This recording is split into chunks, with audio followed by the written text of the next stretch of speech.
Hello everybody, it's me, Matt Goddard. Welcome to another video from the Boxing Locker. I'm a former professional boxer, now boxing coach and fully qualified personal trainer. Today I'm going to be talking about Errol Spence Jr. versus Yordenis Ugas. I presume, hope that's how you pronounce his name. I am obviously English, so I'm doing my absolute best, but we all know the English are relatively ignorant at pronouncing other languages. And I really do apologise if I've got that wrong. Please feel free to correct me. I'm always keen to learn about these things. So, what do we think is going to happen? Ugas is a very challenging opponent for anyone. He's progressed very quickly. He's become a far more effective boxer. He's dangerous in close. He's dangerous at range. He's got good power, not exceptional power, but good power. He's an excellent counter puncher and he has an effective jab. His head movement is reasonable. His footwork is reasonable, okay? I wouldn't say you could put him at A-star plus level. You're not talking on that kind of Terence Crawford level with regards to skill set, but he's a very strong, bullish man. And I think he's got incredible grit and determination. That being said, we're obviously looking at Errol Spence here, who in a lot of people's minds is a top 10 pound for pound fighter.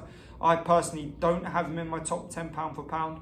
I'd like to see him in against some more, what I would consider dangerous names for him, and putting in some devastating performances against them. I think he has been diminished since the car accident. Don't get me wrong, I'm a big fan, and I hope to the Lord, I hope to anybody that will listen, that we do get to see the Terence Crawford and Errol Spence fight, which means I really need him to win this Ugas fight. But I'll go into that a bit further now.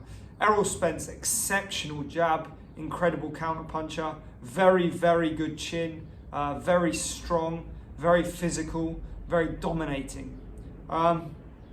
We've seen him outbox opponents. We've seen him outwork opponents, and we've seen him beat down on opponents, which basically is the whole plethora, the whole spectrum of available options. Now, the thing to remember that we've got here is that Errol Spence has looked like he's found it slightly more difficult since that bad car accident.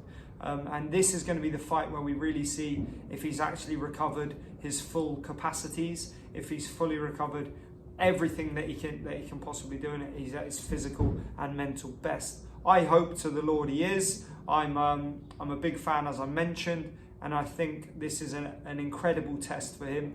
And I'm actually really glad that we found this Ugas fight happening, because I actually think if it was Pacquiao versus Spence, it would be a comfortable win for Spence, and you'd probably see Pacquiao getting hurt. No disrespect to the legend that is Manny Pacquiao. Please don't jump on the comments and absolutely hammer me for that one. I just think Spence would hurt him over the course of 12 rounds, because Pacquiao would walk into something akin to what he walked into against Marquez. Now, the fight itself, let's get into it, okay? You've got Yordenis Ugas and Errol Spence. Two relatively similar styles with regards to their ability to work in close, okay? Both good counter punches in close, both reasonable chins, both good work rates. Spence, for me, has a superior jab. That could be the defining factor in the fight. That could be the difference between who wins and who loses, depending on how the fight goes. Power-wise, I think Spence also has a slight, and I mean slight, advantage, okay? I'm not suggesting he is Julian Jackson. I think he is probably slightly more crisp and damaging in those punches that he lands. And I think you're going to see Ugas's chin tested. Not a problem. I think he has a good chin. And I think this fight is probably going to go to the cards. I do not see it going all the way. To a knockout. Sorry, I don't know why I'm saying all the way. I do not see it ending in a knockout. You may see people getting counts, but I don't think it's going to be a knockout. I think you're going to see early rounds being relatively close. Ugas having a lot of success early on, particularly in close, landing to the body and head. As Spence develops his rhythm, starts landing that jab more frequently, I think you're going to see the pattern of the fight change, and towards the end of the fight, it will be a Spence victory. Probably, in my opinion, maybe 7 7-5 or 8-4, so he'll win by a few points on the cards. I think if anyone's going to get dropped, I think Spence is likely to drop Ugas late on in the fight, as Ugas is forced to push the fight and try and apply more pressure to have success. But what I'm most interested here to see is whether Ugas can step up against another level of opposition.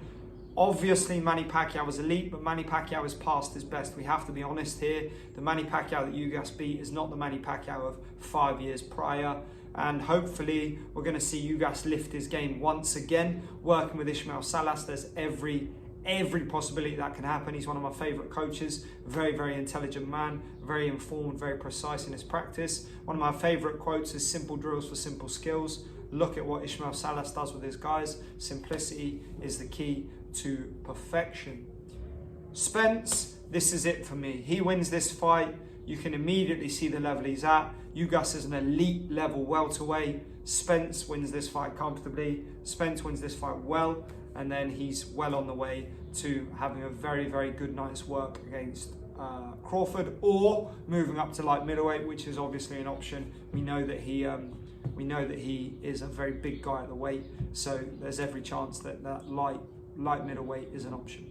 So there we have it, guys. That's my prediction. Spence to win, unanimous decision, 8-4 or 7-5. I think the early rounds will be close. I think Ugas may pick up some of those, and I think the fight will become clearer for the last 3 to 4 rounds, with Spence romping home on those ones, as Ugas is forced to push and press his work, and he'll smother himself and walk onto a lot more shots and just eat jabs all night at that point.